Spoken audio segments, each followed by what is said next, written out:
మేము పాత విశాఖపట్నం, ఉమ్మడి విశాఖపట్నం జిల్లా, ప్రెజెంట్ అనకాపల్లి జిల్లా నుంచి అడ్రోడ్ గ్రామం నుంచి వచ్చాం సార్. ఎస్రాయవరం మండలం, అనకాపల్లి జిల్లా, అడ్రోడ్ తిమ్మాపురం గ్రామం నుంచి వచ్చామండి. సార్, కూటమి ప్రభుత్వంలో గౌరవనీయులు ముఖ్యమంత్రి నారా చంద్రబాబు నాయుడు గారు, పవన్ కళ్యాణ్ గారు మద్యం పాలసీ, ఒక మంచి పాలసీ పెట్టారు సార్. ఆ పాలసీలో అందరితో పాటు మేము కూడా చలనాలు కట్టి డీడీలు తీసాం సార్. మాకు 121 అనే షాపు పలికింది సార్.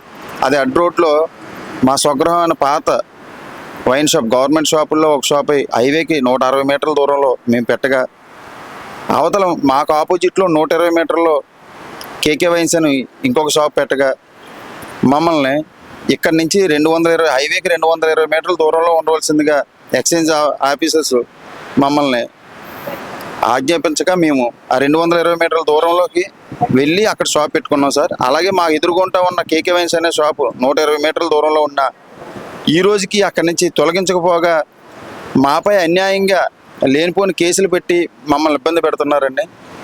అలాగే అటువైపు నుంచి 120 మీటర్లు ఉన్న షాపుని తీయించకపోగా అక్కడి నుంచి విపరీతంగా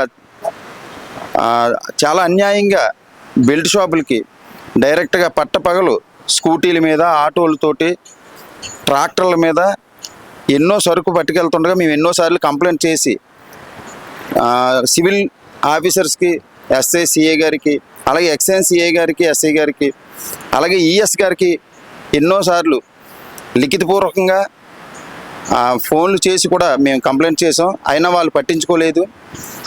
ఈ మధ్య మళ్ళీ 47 కేసులతో 1380 కాయలతో మేము ఆటోని పట్టుకొని లోకల్గా గ్రామ పెద్దల సహాయంతో మేము పట్టుకొని వాళ్ళకి అప్పచెప్తే, కనీసం మేము ఉదయం 10:30 పట్టుకుంటే మధ్యాహ్నం 12:30 వరకు ఎవరు కూడా దాన్ని స్పందించకపోగా మేము ఆన్లైన్లో ఎస్పీ గారి నెంబర్ తీసుకొని ఎస్పీ గారికి కంప్లైంట్ చేయగా, ఎస్పీ గారు ఇమీడియట్లీగా అక్కడి నుంచి పోలీస్ శాఖని, సిఏ గారిని, ఎస్సీ గారిని పంపి వాళ్ళని తీసుకెళ్లారు. అయితే అక్కడ వీడియోస్ కూడా తీసాం, ఏ షాప్ నుంచి ఏ షాప్కి వెళ్తున్నాయని వాళ్ళు గుమస్తాలు కూడా ఇచ్చారు.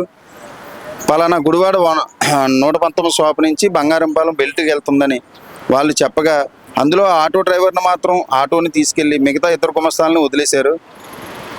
ఇప్పుడు అదే దాని మీద వాళ్ళ మీద ఇంకా చర్య తీసుకోలేదని, ఆ షాప్ మీద కూడా చర్య తీసుకోలేదని మేము కలెక్టర్కి, ఎస్పీ గారికి, ఏఎస్పీ గారికి కంప్లైంట్ చేయడం అయింది. అలాగే ఈఎస్ గారికి కూడా, అనకాపల్లి జిల్లా ఈఎస్ గారికి కూడా కంప్లైంట్ చేసాం. ఇప్పటి వరకు వాళ్ళ మీద కంప్లైంట్ చేయకపోగా మమ్మల్ని మరింకా ఇబ్బందులు కలగజేస్తున్నారు. మేము అప్పులు చేసి చిత్తీలు కడుతున్నాం సార్. నిజంగా ఈ కూటమి ప్రభుత్వం ఎంతో మేలు చేస్తుంది కదని నలుగురు అందరం కలిసికట్టుగా పార్టీలకు అతీతంగా వ్యాపారం చేసుకుందా కదని ముందుకు వచ్చి వ్యాపారం చేస్తుంటే, వ్యాపారానికి అడుగడుగులా అడ్డుకుంటూ వాళ్ళు అక్రమంగా మద్యం తరలిస్తూ వాళ్ళకి నచ్చిన వ్యాపారాలు చేసుకుంటూ మమ్మల్ని ఇబ్బంది పెడుతున్నారు సార్, అధికార అండతోటి.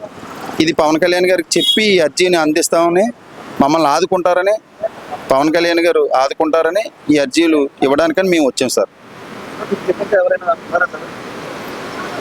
ఉన్నారండి, పక్కాగా ఈ టీడీపీ తాలూకా ముఖ్యమైన నాయకులు ఉన్నారు. ఎవరైనా అడిగితే మీరు ఇక్కడి నుంచి సైతర్పేట అనే గ్రామం వెళ్ళిపోవాలి, ఇది హోమ్ మినిస్టర్ గారు తాలూకా అని వాళ్ళే చెప్తున్నారు. మమ్మల్ని బెదిరిస్తున్నారు. అంటే మేము అధికారంగా వాళ్ళ రికార్డులు చేసుకోకుండా వాట్సాప్ కాల్స్ కూడా చేస్తున్నారు. అధికారంగా మమ్మల్ని ఇబ్బంది పెడుతున్నారు.